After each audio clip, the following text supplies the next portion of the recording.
Mahilig maglaro si Peryo ng iba't ibang klase ng mga ahas.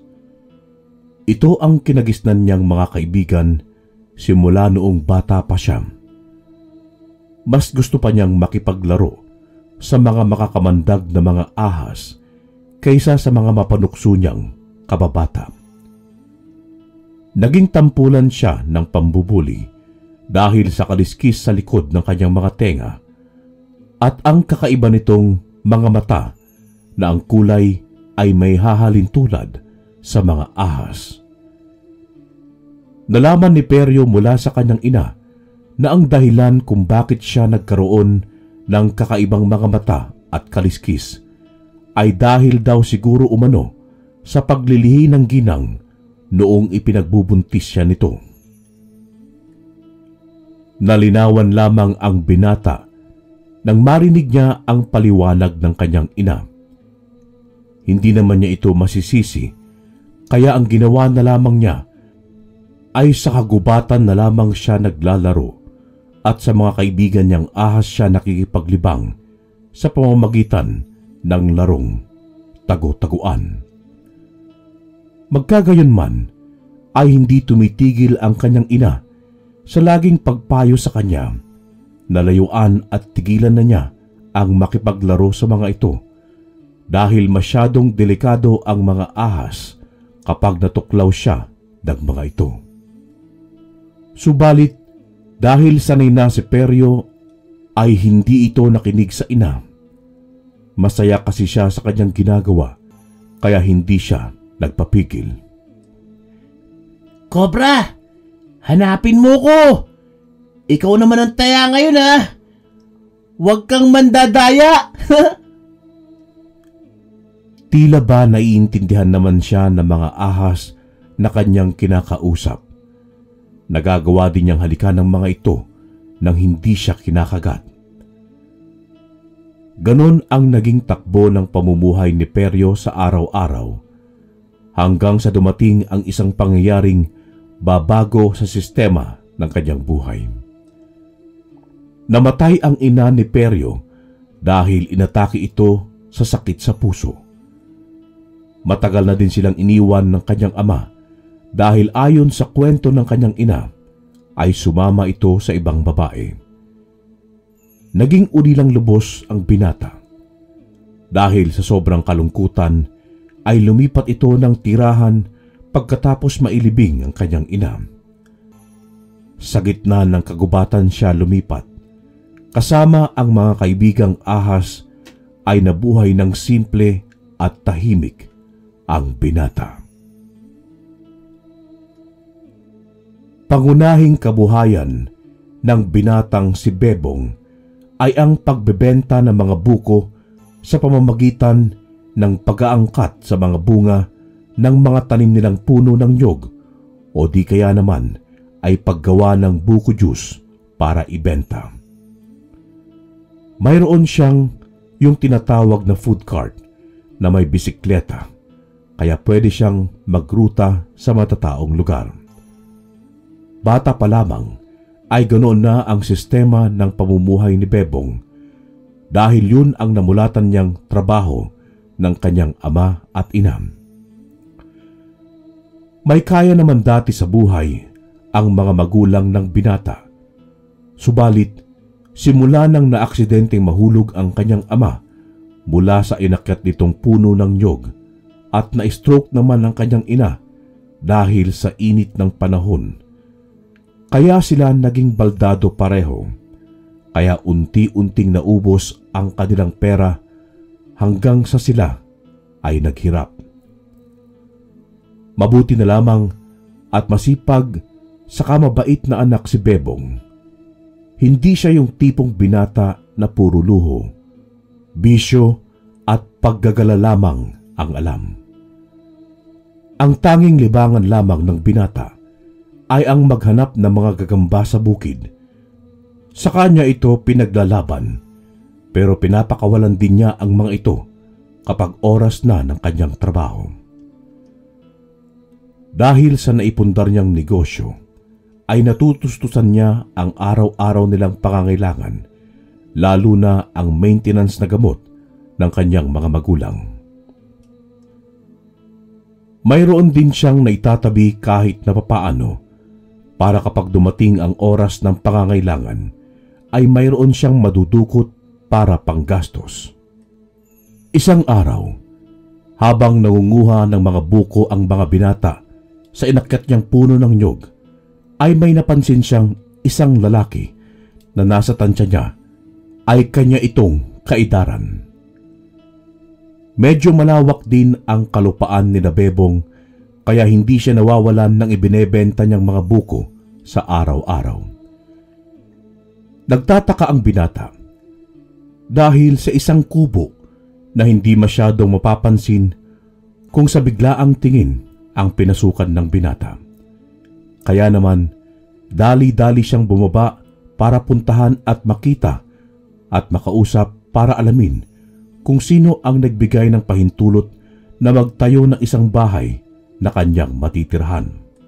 Subalit pagdating doon ni Bebong ay hindi siya kaagad na nakalapit dahil sa mga ahas na nagkalat sa lugar. Napaupo siya na napapaatras dahil sa pagkabigla. Saan galing ang napakaraming ahas na ito? Maski sa bubong nga ng bahay na bagong tayo marami din ang gumagapang na sawa. Anong klaseng taong nakatira dyan? Anak siguro siya ni Zuma? Tatayo na sana at kakaripas ng takbo ang binata dahil sa mga naiisip na nakakatakot. Pero muli siyang natigilan dahil sa paglabas ng binata mula sa maliit na bahay na gawa sa dayami ang dingding at pinagtagpi-tagping dahon ng saging naman ang bubong. Lumapit ito sa kanya. Mas lalo siyang kinilabutan dahil sa mga sumunod niyang nasaksihan. Kusang nagsisipulasan at binigyan ng daan ng mga ahas ang binatang may kakaibang mga mata. Kumusta ka? Natakot ba kita? Naku, huwag kang matakot sa akin dahil hindi ako masamang tao. Tao? Tao ka? Sino ka pala? At bakit nagtayo ka ng bahay dito sa lupa namin? Bakit ang daming ahas na nakapaligid sa'yo? Apo ka ba ni Zuma at nanay mo si Galema? Ha? Sino ang mga yun? Di ko sila kilala Namatay na ang aking ina. Noong nakarang linggo lang siya inilibing. Ang totoo, hindi ako mahilig makihalubilo sa mga tao, lalong-lalo na sa mga kababata ko, dahil walang araw na hindi nila ako tinutukso, inaapi, at minsan ay sinasaktan dahil sa kakaiba kong itsura. Ay, pasensya na. Nakikiramay nga pala ako sa'yo. Ako nga pala si Bebong. Bebong magbubuko. Ako naman si Peryo. Peryong kamandag. Ikinagagalak kitang makilala. Saka mabuti at hindi ka galit o takot sa akin. Bakit naman ako magagalit sa'yo? Kanina, hindi ka pa nagpapakilala hindi ko may tatangging natakot ako. Pero maiba ako. Ang astig naman ng bansag sa'yo. Peryong kamandag. Dahil dyan, sa mga kaibigan kong ahas. Oo nga, bakit ang dami mong alagang ahas? Mabutit hindi ka nila kinakagat o kaya tinutuklaw. Hindi ba mga traidor ang mga alagang yan? Hindi kaagad na sumagot si Peryo. Namili at dumampot muna siya ng ahas na malapit sa kanya. Sa kanya ito inilagay sa kanyang lieg. Bata pa lang ako, ay sila na nakasanayan kong kalaro. Mas nakakaramdam pa ako ng pagdatraidor sa mga kababata ko kaysa sa mga ahas dito sa gubat. Sa ahas din kasi ako pinaglihi ng aking yumaong ina nung pinagbubuntis niya ako. Kaya siguro malapit ang kalooban ko sa kanila. Ganun ba? Ang astig mo pala. Pero bakit ka nga ba napadpad dito sa lupa namin? Bakit dito mo napiling manirahan? para makaiwas ako sa alaalang iniwan ng aking mahal na ina na nagpapasakit ng aking kalooban dahil sa kanyang pagkawala. Minabuti kong lumayo muna sa lugar kung saan kami madalas na nagkakasama. Kaso, sa lawak ng kagubatang ito ay sa lupang pag-aari niyo pa pala ako napadpad. Pasensya na, Bebong. Bukas na bukas din ay aalis ako. Hindi naman kita pinapalayas, Peryo, ha. Ayos lang na manirahan ka dito sa aming lupa. Nagulat lang kasi ako dahil sa biglaang pagkakaroon ng isang bahay sa bandang ito. Pero okay lang. Nakapagpaliwanag ka na rin naman eh. Pwede ba tayo maging magkaibigan? Nabigla si Peryo. Ibinaba niya ang ahas na nakapatong sa kanyang balikat bago ito sumagot.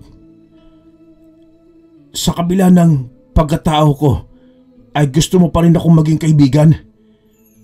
Iba ka rin, Bebong eh, no? Oo naman. Wala namang masama, hindi ba?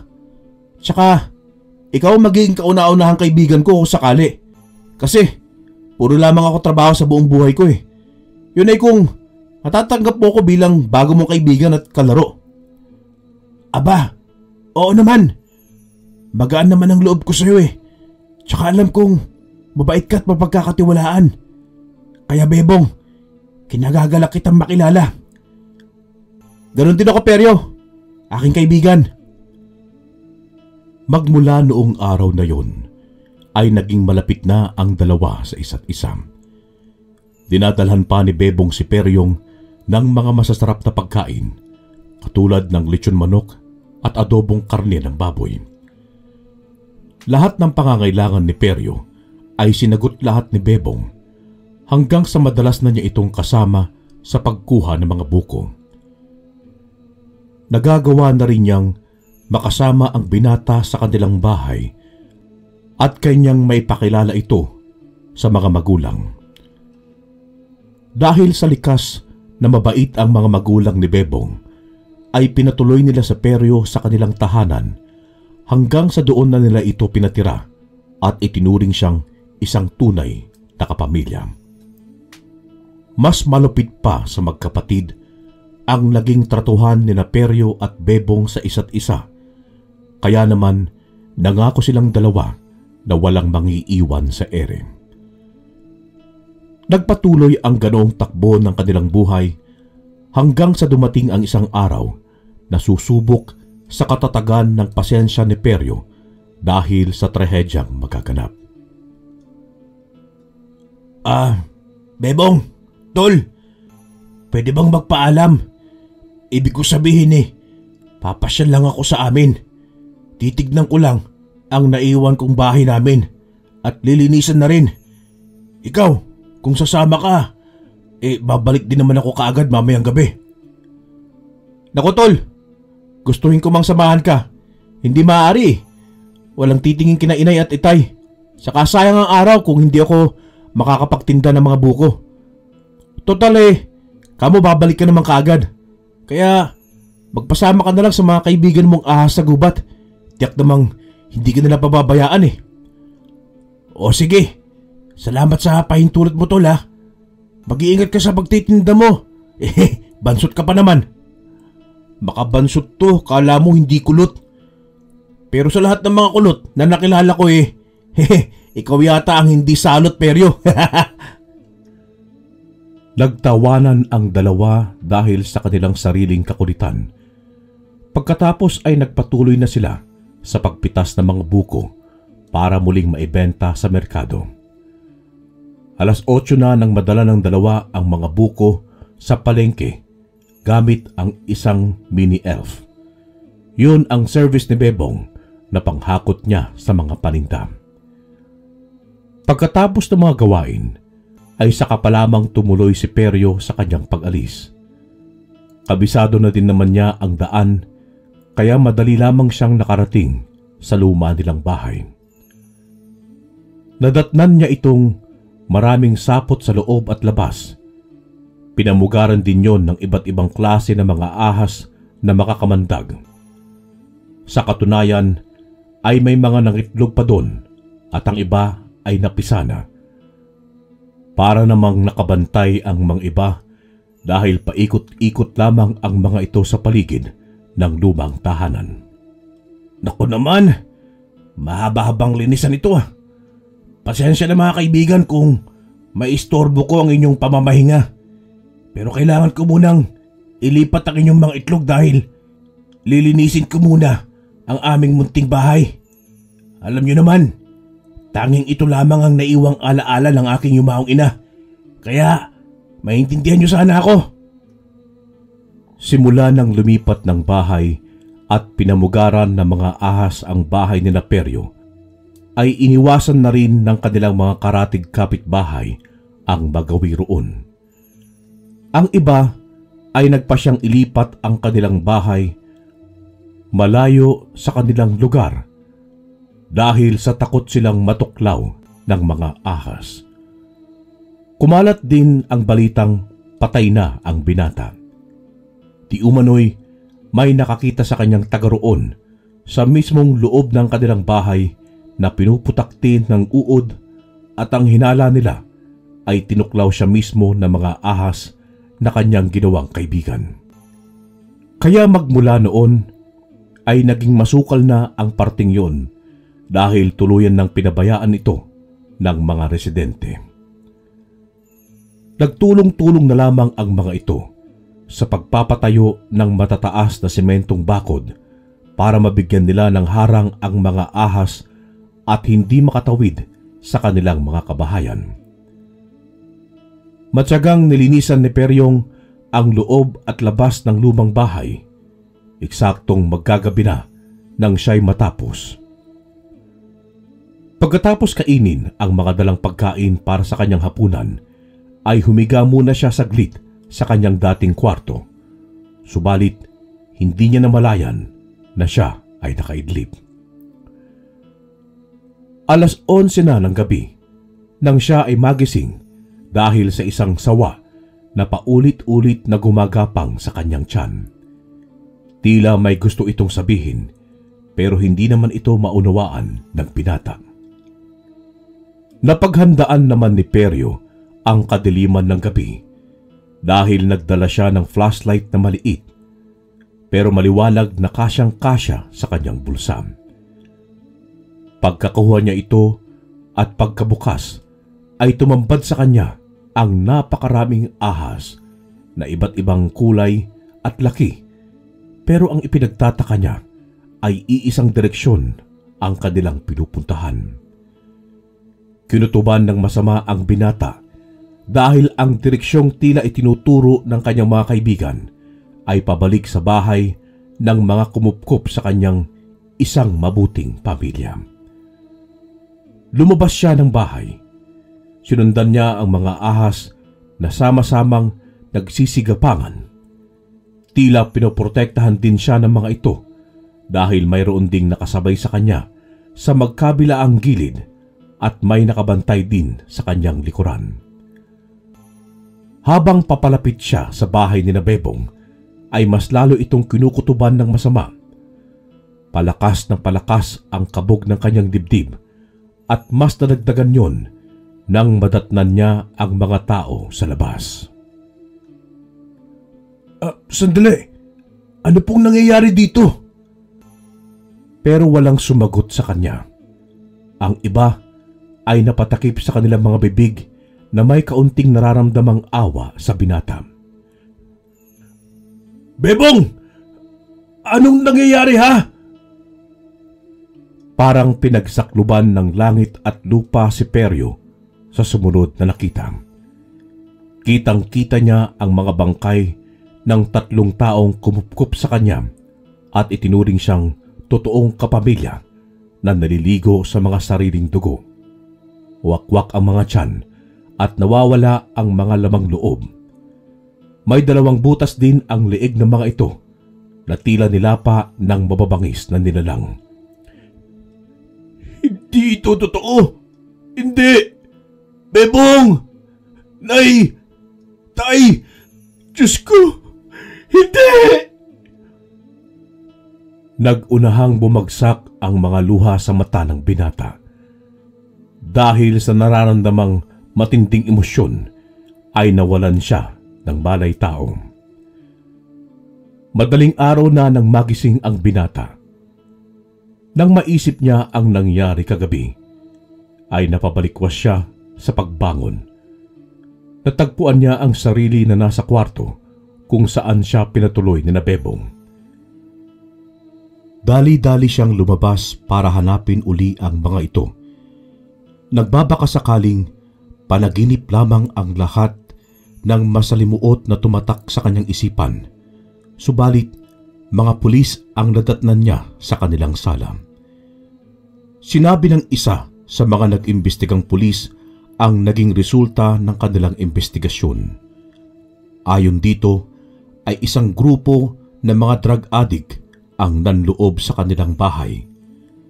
Ang trip ng mga ito ay ang pumatay at magnakaw dahil nawawala din ang mga perang naipon ng pamilya. Sinabi pa ng pulis na isa siya sa primary suspect kaya hindi siya pwedeng lumayo sa lugar. Pagkatapos maibigay ng mga kapulisan ang kanilang investigasyon sa binata, ay umalis na ang mga ito. Nadala na rin nila sa morgue ang bangkay ng tatlo. Walang imik na napaupo si Peryo sa sahig. Muling umagos ang kanyang luha sa kanyang mga mata. Sa katunayan ay wala siyang masyadong narinig sa sinabi ng pulis sa kanya dahil sa gulo ng kanyang pag-iisip simula sa narinig niyang mga adik lamang ang may kagagawan ng karumal-dumal na krimen. Hindi siya kumbinsido.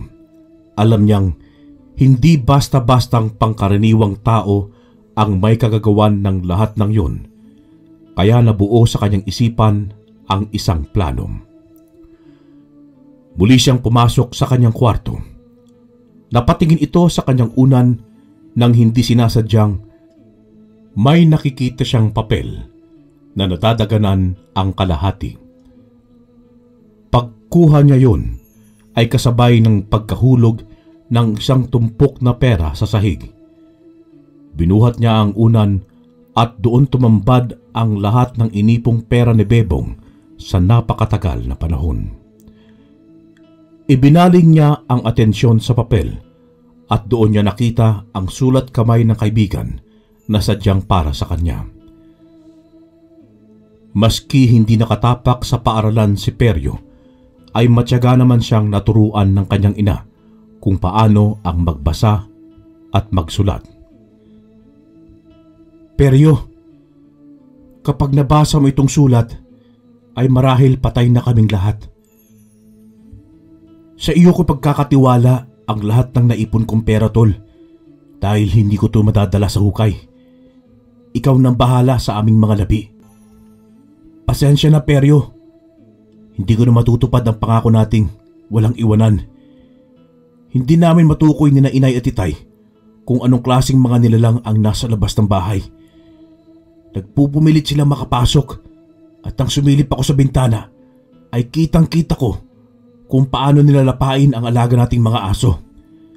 Naisip ko na bago kami naman ang mapasok at malapa nila ay gumawa muna ako ng sulat para malaman mo ang tunay na nangyari sa amin. Hanggang dito na lamang, tol. Salamat sa magandang alaala. Ang iyong kaibigan, Bebong. Naghalo ang sama ng loob, puot at galit sa puso at isipan ni Peryo nang matapos niyang basahin ang sulat ng kaibigan. Nagpupuyos sa galit ang kanyang kalooban. Mabilis niyang isinara ang mga bintana at pintuan ng bahay.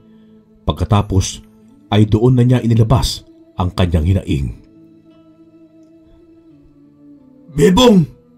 Inay! Itay! Ipinapangako ko sa inyo. Hindi ako titigil hanggat hindi ko kayo nabibigyan ng hustisya. Hindi ako matatahimik hanggat hindi ko natatagpuan at napagbabayad ang mga nilalang na gumawa nito sa inyo. Ipapatakim ko sa kanila ang galit ni Peryo Kamandag! Isinusumpa ko! dahil sa pagkabalot ng galit sa puso ng binata ay panandaliang naging berde ang kanyang mga mata. Tumalas din ang kanyang mga ngipin, saka nagkaroon siya ng mahabang dila na may biyak sa gitna at tulad ng sa isang ahas. Sa ilang minutong pagpapalabas ni Peryo ng kanyang sama ng loob, ay panandalian siyang naging isang taong ahas. 9 na araw at gabi ang itinagal ng burol ni Bebong at ng mga magulang nito. Walang tulugan silang binantayan ni Peryo sa kanilang lamay.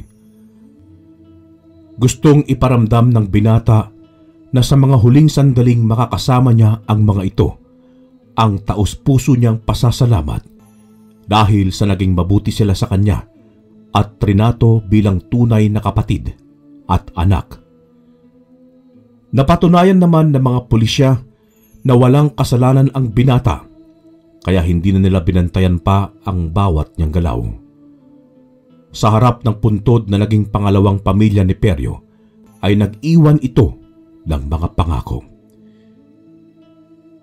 Titibayan ko ang aking kalooban para harapin ang bagong umaga at tanggaping wala na kayo sa aking buhay. Bebong, inay, itay. Bagong Peryo na rin ang bagong isisilang. Peryo na punong-puno ng paghihimagsik at paghihiganti ang laman ng puso't isipan.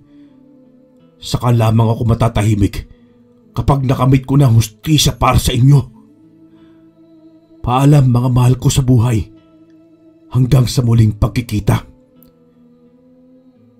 Nilisan ng binata ang sementeryo at doon niya iniwan ang huling patak ng kanyang mga luha. Dumiretso siya sa gubat, saka niya tinawag ang lahat ng kaibigan niyang mga ahas. Mga kaibigan! Ngayon ko mas kailangan ng inyong tulong. Alam ko na ilan sa inyo ay nasaksihan ang karumal-dumal na pagpaslang sa aking naging pangalawang pamilya. Hinihiling ko sa inyo na sana'y tulungan ninyo akong mahanap at malipol ang mga nilalang na yon. Nagmamakaawa ako sa inyo mga kaibigan kong ahas. Samahan ninyo akong tugisin silang lahat!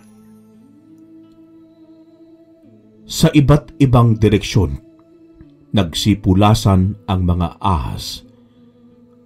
Sigurado si Peroy na sa pag-alis ng kanyang mga kaibigan at pagbalik ay alam na ng mga ito kung saan nagkukuta ang mga nilalang na may atraso sa kanya. Buong magdamag pa ang lumipas bago nagsidatingan ang mga ibang ahas. Karamihan sa mga ito ay nakatutok ang mga ulo sa iisang direksyon. Napangiti si Peroy, saka muli niyang ginunita ang itsura ni Bebong at ng mga magulang nito, ang kalunos-lunos nilang kamatayan.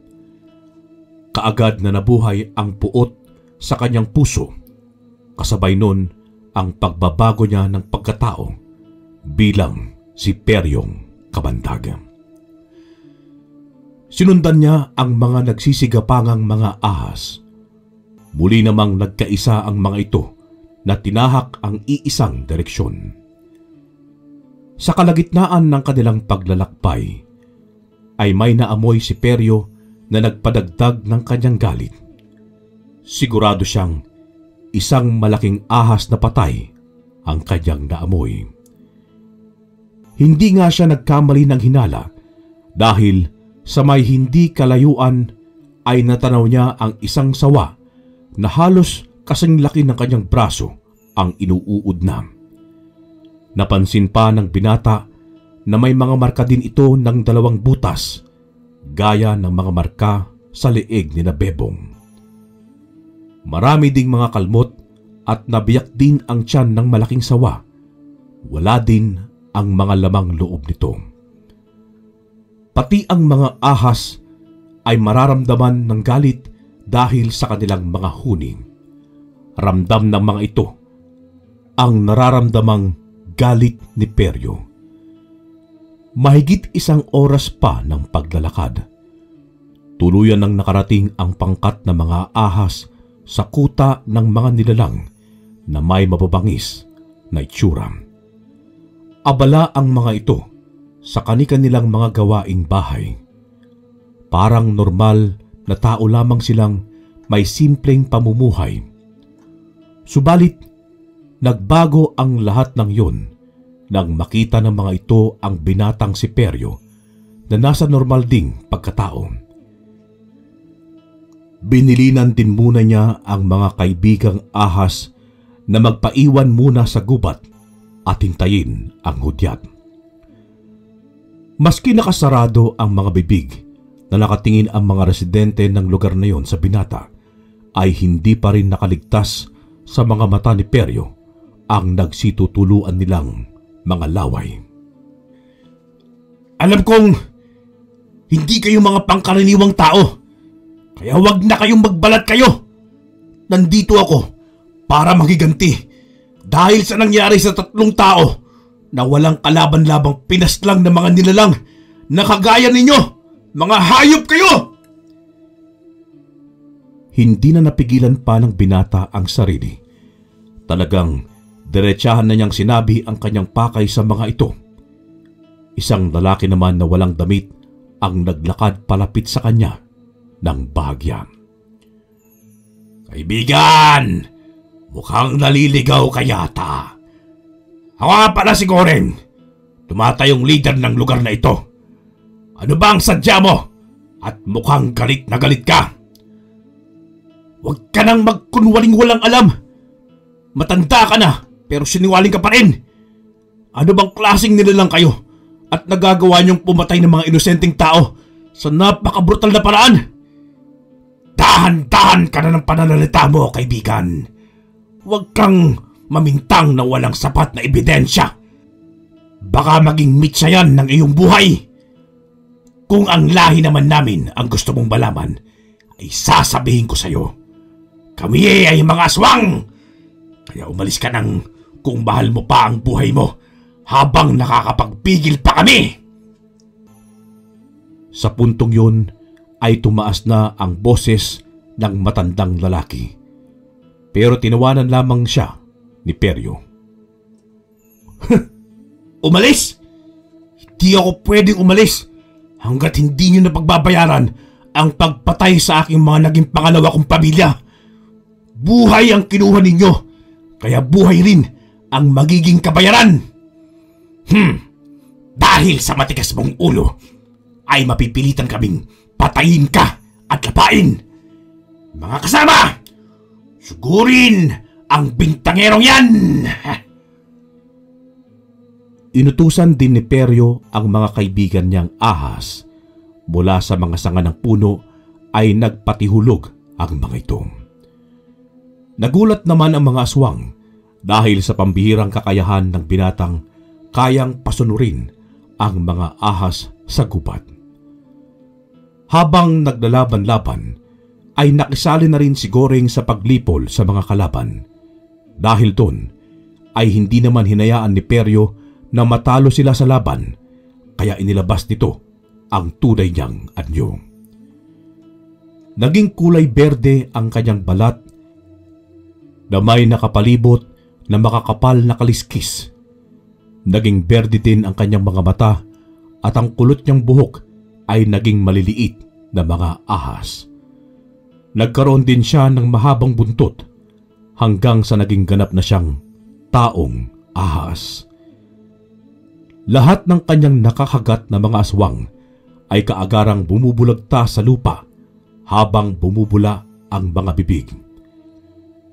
Nangingisay pa ang mga ito dahil sa malakas na kamandag na iniwan ng binata sa kanilang katawan.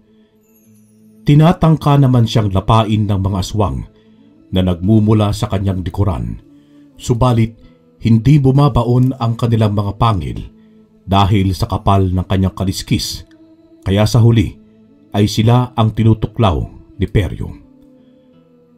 Pagkatapos ng may katagalang labanan, ay nalipol din ang mga aswang at pawang ang matandang si Goreng na lamang ang natitira. Hindi na rin siya makakilos dahil nakapalibot sa kanya ang mga kobra. Isang maling hakbang lamang niya ay tiyak na kamatayan ang kanyang sasapitin.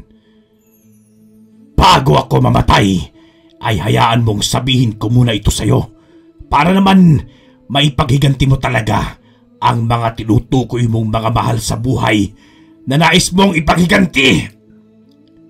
Sige, pero pagkatapos niyan ay magpaalam ka na sa mundong ito dahil maski aswang ka ay tiyak na hindi ka sasantuhin na kamandag ng aking mga kaibigang kobra. Sige, tanggap ko na hanggang dito na lamang ang aking buhay. Pero makinig ka, binatang ahas. Hindi kami ang pumaslang sa iyong mga mahal sa buhay dahil uri kami ng mga aswang na nangayanggaw lamang. Dati din kami mga normal na tao. Subalit, nang mayanggaw kami, ay mas pinili naming umiwas at layuan ng kabihasnan para hindi kami nakapambiktima ng mga tao. Pawang mga hayop sa gubat lamang ang aming binibiktima. Ngayon, nasa iyo na kung maniniwala ka sa akin o hindi. Kung totoo yung sinasabi mo, sino o anong lahi ang mga yumanggaw sa inyo at saan namin sila matatagpuan? Wala sila dito. Nasa isang minahan sila na malayo rito sa gubat. Iba ang direksyon papunta roon at kapag nagpunta kayo ngayon ay siguradong aabutin kayo ng 3 araw. Ganito kung paano pumunta doon. Bumalik kayo sa loob ng gubat kung saan nakahandusay ang higanting sawa. Ang pakanan na direksyon ay ang papunta sa kanilang kuta. Pero kung babalik kayo sa kabihasnan, ay baka 2 araw lamang kayo maglalakbay para mas mapadali ang inyong paghahanap. Total, kaya mo namang utusan ang mga ahas ay ipahanap mo muna ito sa kanila at pag-aralan na din nila ang paligid ng kanilang tribo. Panigurado kasing maraming bantay ang nakakalat doon. Inuulit ko, sila ang tunay na mga aswang na ang mga lahi ay tinatawag nilang harimodon. Mas malakas at mabangis sila kumpara sa amin. Sige, maraming salamat sa impormasyon. Maaari ka na magpahinga. Wala ka ng puwang dito sa aming mundo. Ang aswang ay aswang at hindi na magbabago yun. Sa isang pagkumpas ng binata ay pinagtutuklaw ng mga makakamandag na kobra si Goreng. Ilang segundo lamang ay nakabulagta na rin ang matanda sa lupa na bumubula ang bibig at tirik ang matang binawian ng buhay. Wala nang awang nararamdaman si Peryo ng mga sandaling yun. Ang tanging nasa isipan na lamang niya ay ang maipaghiganti sina Bebong at ang mga naging pangalawa niyang magulang. Gaya ng nakuha niyang impormasyon sa matandang aswang na si Goreng, ay nagpasya muna itong bumalik sa kanilang lugar. Ang iba namang mga ahas ang kanyang inutusan para baybayin ang kanang daan sa kinaroroonan ng higanting patay na ahas para tuntunin ang kinaroroonan ng mga harimudon. Nakabalik na din si Peryo sa anyo nitong tao. Dapat niyang pakaingatang hindi mabunyag ang pagiging taong ahas niya dahil kung may makaalam ito na ibang tao ay maaaring manganib din ang kanyang buhay. Gaya ng sabi niya kay Goreng bago niya ito ipatuklaw sa mga kaibigan na ang aswang ay aswang at hindi na yon mababago pa. Pero naisip niyang wala siyang pinagkaiba sa kanyang binitawang salita dahil ang taong ahas ay taong ahas at hindi na din yon mababago pa.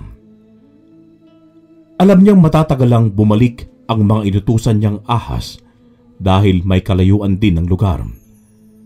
Kaya sa impormasyong nalaman ay 3 araw mula sa kinaroroonan ng bangkay ng inaagnas na ahas ang lalakbayin bago marating ang kuta ng mga harimudon, kaya ibig sabihin ay bali 6 na araw siyang maghihintay. Iginugol muna ni Peryo ang sarili sa pagbebenta ng mga buko sa palengke. Naturuan din kasi siyang magmaneho ni Bebong ng sasakyan, kung papaano umakyat ng puno ng nyog at magbaba ng walang kahirap-hirap, at ipinagpatuloy niya ang negosyong naiwanan sa kanya ng kaibigan. Binibisita din niya ang puntod ng mga ito para ipagtirik ng kandila at linisin ang mga damong tumubo sa gilid ng kanilang mga nitso. Hindi ko po alam kung bakit nagkaroon ako ng ganitong klaseng pagkatao, pero hindi ko po ito pinagsisisihan. Bagkus, nagpapasalamat pa ako dahil sa pagiging taong ahas ko ay kaya kong lumaban sa mga aswang na pumaslang sa inyo.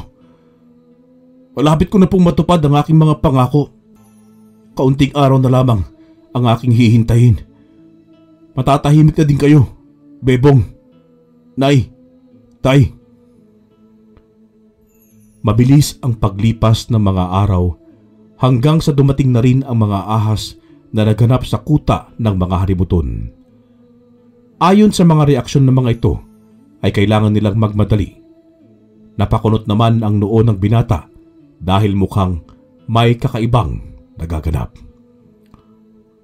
O siya, sige, gagayak lang ako at magdadala ng kaunting tubig at makakain. Pagkatapos, lalakad na tayo. Pagkatapos gumayak, ay sabay-sabay muli silang naglakbay. Nakailang ulit din silang nagpahinga dahil nakakaramdam din sila ng pagod, antok, pagkauhaw at pagkagutom. Mabilis namang nakakahanap o nakakahuli ng mga ibon, daga at iba pang mga maliliit na mga hayop ang mga ahas na ginagawa nilang pagkain. Kapag sumasapit ang gabi at nakakatulog si Peryo, ay parang pugad ang ayos ng mga ahas na nakapalibot sa kanya. Sobrang pag-iingat ang ginagawa ng mga ito sa binata na tila ba mas gusto pa nilang mauna muna ang mga ito na mapahamak bago siya. Lumipas ang 2 magdamag hanggang sa nakaramdam na ang binata ng mga ibang nilalang sa paligid. Kakaibang huni na ngayon lamang niya narinig. Mga kaibigan, total, hindi naman tayo nagkakaintindihan. Ay ganito na lang. Kapag nagtanong ako sa inyo at oo ang sasagot ninyo, ay itayo nyo lamang ang inyong mga ulo. Pero kung hindi naman, ay panatilihin ninyong nakadapa ang inyong mga sarili sa lupa. Maliwanag ba mga kaibigan? Sige, uumpisan ko na magtanong. Mga harimudon na ba ang naririnig natin?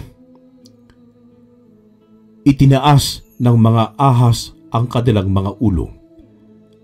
Sa sumunod na katanungan ng binata ay kung malapit na ba sila sa kuta ng mga ito, at sinagot din siya ng kapareho sa una nilang pagtugon. Nang masagot ang lahat ng katanungan ng binata, ay muli silang naglakad.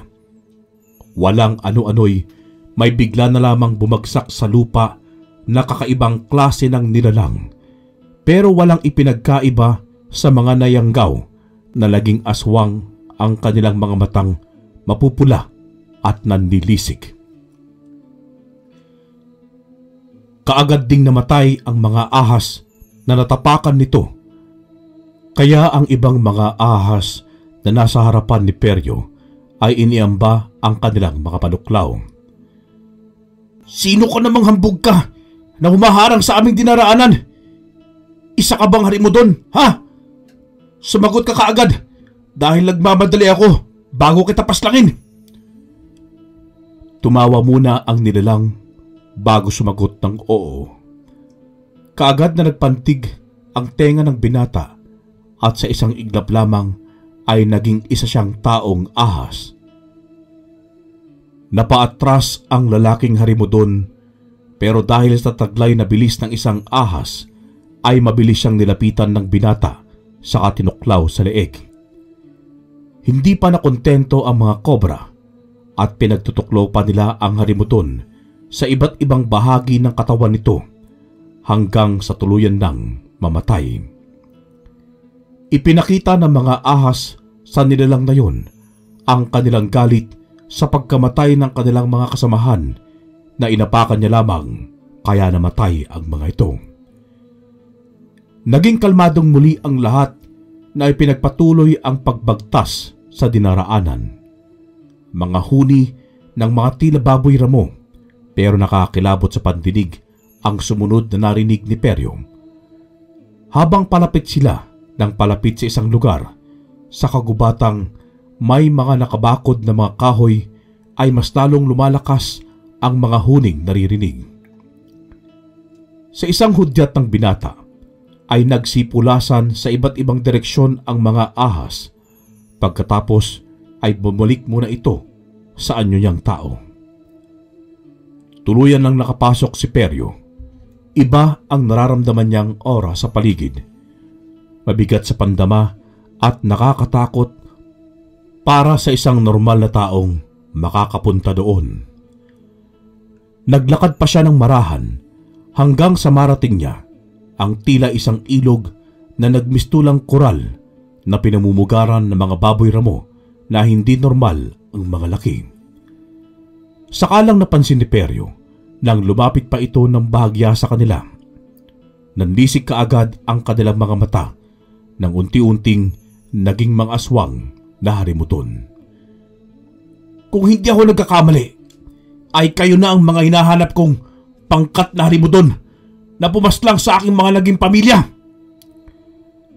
At sino kang lapastangan ang bigla na lamang pumasok dito sa aming kaharian nang walang pahintulot mula sa haring katulad ko? Hindi mo ba ako kilala, ha, binata? Pwes, magpapakilala ako sa iyo. Ako si Haring Harimon, ang pinakamalakas sa lahat ng mga harimuton. Ngayon, sabihin mo ang iyong pakay dito at mukhang mahalaga ang iyong sadya. Talagang importante ang pakay ko sa inyo, lalong-lalo na sa iyo. At saka wala akong pakialam kung ikaw ang hari. Hindi ako nagtatanong. May kabastusan at kayabangan ka, binata. Pero baka ang kayabangan mong yan ay hanggang salita lamang. O sige, total medyo ilang araw na din kaming hindi nakakatikim ng sariwang dugo, karne at lamang loob ng isang tao. Kaya pagtsatsagaan ka na namin. Nasabi pa ng hari na ang huli nilang nabiktima ay ang madalas nilang madaanang binata na nangunguha ng mga buko sa gubat. Hindi sana nila ito kakantiin, kaso inabutan sila ng matinding pagkagutom at pagkauhaw sa dugo at karne ng tao. Ang tanging bahay na malapit sa gubat at malayo sa mga kapitbahay ay ang tirahan ng tinutukoy niyang binata na walang iba kung hindi si Bebong. Kaya sila, kasama ng kanyang ama't ina, na pawang mga baldado ang kanilang nabiktima ng mga panahong yun. Ngayon ay kumpirmado ko na. Kayo nga ang aking hinahanap, ang pumaslang sa matalik kong kaibigang si Bebong at ang pangalawa kong magulang. Magsihanda kayo sa galit ko, mga hayop kayo!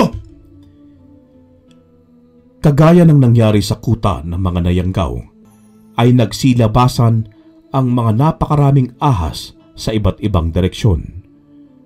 May mga nanggagaling sa masusukal na damo at may nagsibagsakan mula sa mga sanga ng puno. Lahat ng harimudon na nagsasaan yung mga aswang ay nagulat sa kakayahang ipinamalas sa kanila ng binata. Nauutusan din kasi niya ang mga ahas na sugurin sila, kaya ang lahat ay naalerto, lalo pat may mga kobrang makamandag sa lahat ng mga ahas ang sumusugod sa kanila. Alam ng harimudon sa kanilang sarili na maski mga aswang sila ay hindi sila sasantuhin ng kamandag ng mga ahas kung sakaling matuklaw sila ng mga ito. Huwag kayong padadaig, mga kampon kong harimudon. Ipakita natin sa mga ahas na yan na mas malakas tayo kumpara sa kanila.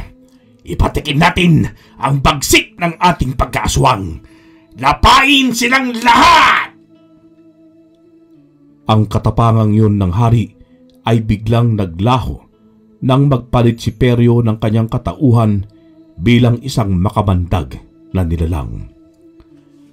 Lahat ng nakakaengkwentro niyang mga harimo doon ay kaagaran niyang tinutuklaw at iniiwanan ng kanyang kamandag. Napakabilis ang ipinapamalas na pagkilos ni Peryong kamandag ng mga sandaling yun. Halata sa kanyang mga galawan na ganadong-ganado siya sa pakikipaglaban. Hindi naman makaimik na tila nagkaugat si Haring Harimon sa kanyang kinatatayuan habang pinapanood ang taong ahas kung paano nito isa-isahin ang kanyang mga nasasakupan. Imposible! Ang maalamat na lahi ng mga taong ahas, mayroon pa palang natitira. Pero paano? Nalipol na silang lahat ng mga armadong sundalo, kaya paanong may natira pa sa kanilang lahi? Paano? Ang mga sawa ay nagtutulungang lingkisin ang mga napupuluputan nilang mga aswang, samantalang ang mga ahas at kobra ay pinagtutuklaw ang kanilang nakakasagupa.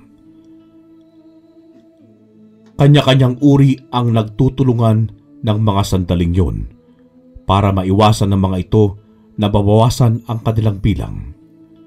Sa ilang minuto lamang na lumipas ay nagkalat ang mga bangkay ng mga aswang na harimo doon at ng mangilang-ilang mga ahas na sinawing palad at hindi nakaligtas. Haring Harimon! Kanina pa kita nahalata dyan. Bakit hindi mo tinulungan ang iyong mga kauri? Ano bumabagabag sa iyong isipan?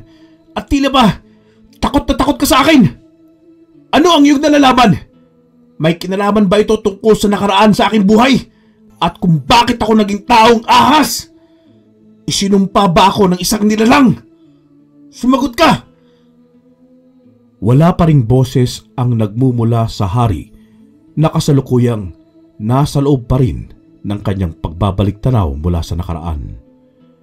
Saka lamang ito nakabalik sa realidad nang marinig niya ang sit-sit ng napakaraming ahas na nakapalibot sa kanya. Paano ka nakaligtas sa pang-aambush ng mga sundalo noon sa inyong mga taong ahas? Siniguro naman nila na wala ni isang buhay ang makakaligtas sa operasyon nilang yun. Hindi naman inaasahan ni Peryo ang narinig. Naguluhan tuloy siya dahil sa mga pinagsasabi ng aswang na hari. Anong pinagsasabi mo? Anong lahi? Anak ako ng isang normal na tao at hindi tunay na taong ahas gaya ng iyong pinagsasabi. Pinaglihi lamang ako ng aking ina sa mga ahas, kaya ako nagkaganito. Gagawa-gawa ka pa ng kwento para hindi kita patayin eh. Nagkakamali ka. Dahil wala akong awa sa mga aswang, lalo pat kayo ang pumatay kina Bebong. Hindi ako pwedeng magkamali dahil wala kang pinagkaiba sa kanilang itsura. Pero yung kamandag, anak ka ng makapangyarihang mag-asawa na pawang mga taong ahas, sina Zuma at Valentina. Gusto mo bang malaman kung paano sila nahanap ng mga sundalo at pinagpapatay? Alam ko namang interesado ka eh. Sige, pero hindi ito sapat na dahilan para hindi kita patayin. Masabi mo man ang katotohanan o gawa-gawa mo lamang na kwento, papatayin pa rin kita sa huli. Walang problema. Pero ang hinihiling ko lang sa iyo ay bigyan mo ako ng magandang laban pagkatapos kong masabi ang katotohanan tungkol sa mga totoong nangyari sa mga kalahi mong taong aswang. Inumpisahan ni Haring Harimon ang kanyang pagkukwento tungkol sa naging relasyon nila ni Zuma. Ayon dito, ay dati silang matalik na magkaibigan. Lahat ng problema at laban ay kanilang nilulutas ng magkasama. Pinamunuhan nilang dalawa ang bawat nilang kauri, pero hindi lingid sa kaalaman ni Harimon na mas malakas ang puwersa ng mga taong ahas kumpara sa kanilang mga aswang na harimudon. Nang dumating sa buhay ni Zuma ang babaeng ahas na si Valentina, ay unti-unting nabawasan ang mga oras ng kanilang pagsasama. Nabaling ang atensyon ng kanyang kaibigan sa kanya, lalo na nang sagutin na siya ng nililigawan. Nagalit si Harimon dahil sa pag-agaw ni Valentina sa kanyang matalik na kaibigan, kaya nakaisip siya ng maitim na balak.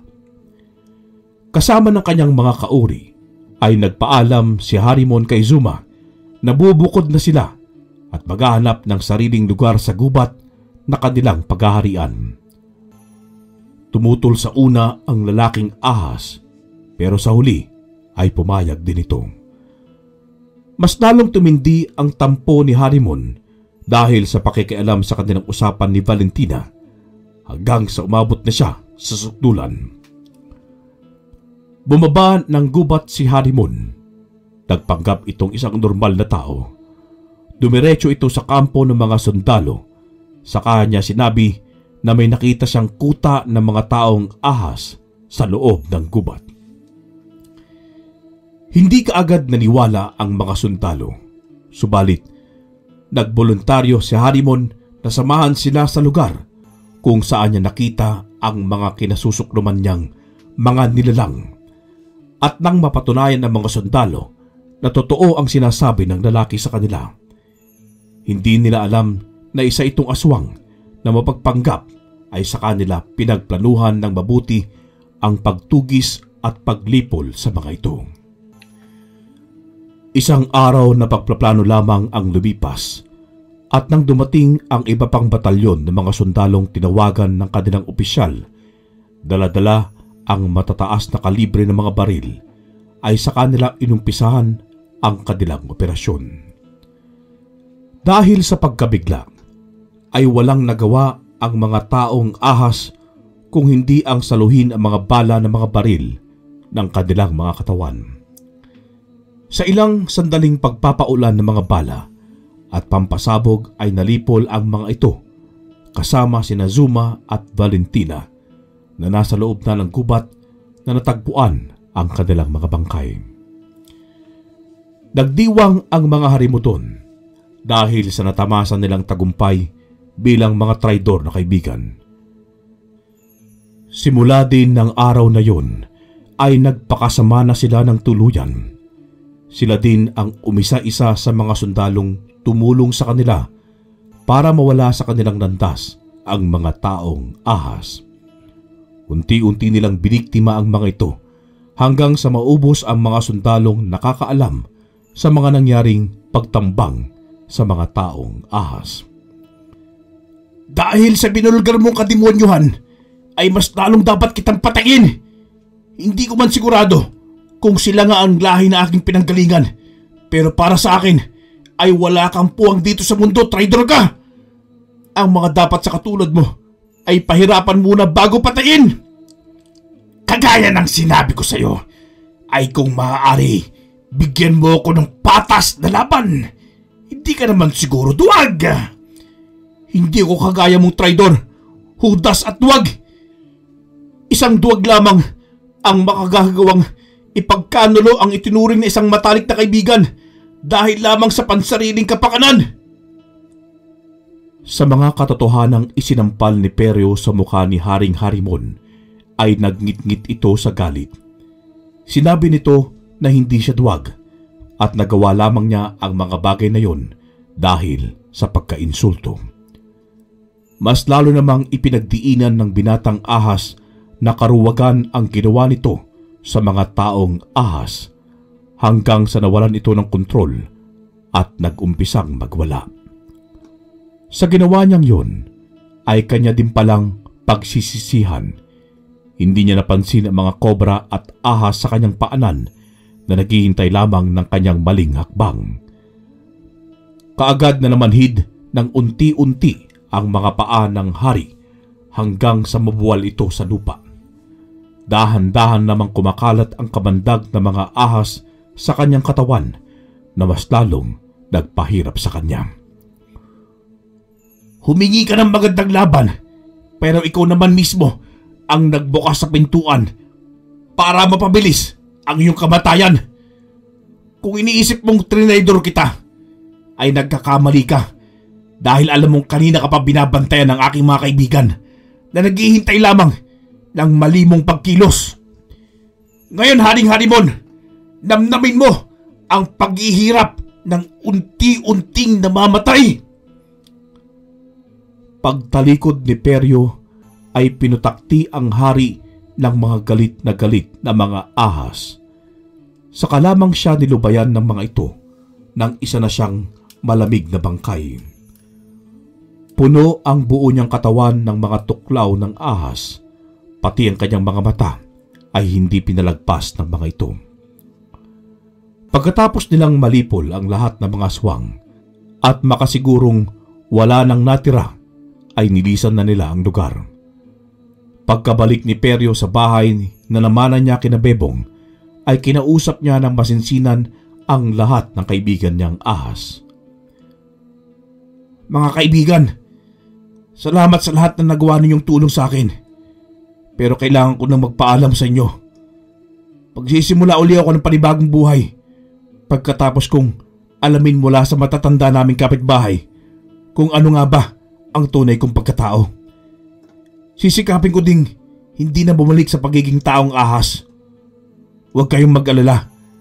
Araw-araw ko pa din kayong dadalawin sa gubat. Sana igalang ninyo ang aking magiging desisyon. Lahat ng mga ahas ay pumaikot-ikot sa mga paa ng binata. Tila nagpapaalam na din ang mga ito sa kanya at pinapayagan sa kanyang mga gustong mangyari. Pagkatapos na malungkot na paalaman, ay kanya-kanya nang nagsipulasa ng mga ito. Naluluha naman silang pinagmamasdan ni Peryo. Makalipas ang ilang araw ng pamamahinga at naging payapa na ang isipan ng binata, ay bumalik siya sa lupa nilang bahay. Inikot niya ang mataas na bakod para puntahan at makausap ang kanyang mga kapitbahay. Nagulat naman ang mga ito dahil hindi sila makapaniwalang buhay pa pala ang binata. Ipinaliwanag naman ni Peryo na hindi totoo ang balitang kumalat tungkol sa kanyang pagkamatay at pawang gawa-gawa lamang yon ng mga walang magawa sa buhay.